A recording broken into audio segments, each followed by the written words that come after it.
4 ঘন্টা শিথিলের পর সন্ধ্যা 6টা থেকে আবারও বলবৎ হবে কারফিউ। এদিকে টানা 4 দিনের কারফিউতে বেকায়দায় পড়েছেন গণপরিবহনের শ্রমিকরা। তারা বলছেন, রাজধানীর পরিস্থিতি কিছুটা স্বাভাবিক হলেও রাস্তায় বাস নামানো যাচ্ছে না। দূরপাল্লার 2-4টি বাস চলতে দেখা গেল, যাত্রী নেই বললেই চলে।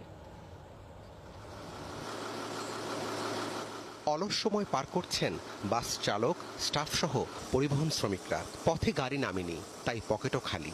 মালিকরাও আমাদের কয়দিন দেখবে, তো আমাদের পকেটে যার যে কয় টাকা ছিল ভাঙা চুইরা খাইয়া খুবই আমাদের পিঠ দেওয়ালে ঠেকা। এই শহরে থাকা খাওয়া মানে সব দিক দিয়ে প্রবলেম। কালকে রাত্রে যাওয়ার জন্য প্ল্যান করেছিলাম, তারপর পুলিশ এনে আবার গাড়ি থানায় রেখে দিল। দূরপাল্লার বাস, সিটি পরিবহন সবকিছুই বন্ধ আছে। রাজধানীতে বাস নামানোই যাচ্ছে না। পরিবহন শ্রমিকরা বলছেন, কারফিউর সাথে সাধারণ ছুটি থাকায় পরিস্থিতি অনুকূলে নেই। দেশের ভিতরে গোলযোগ ঠিক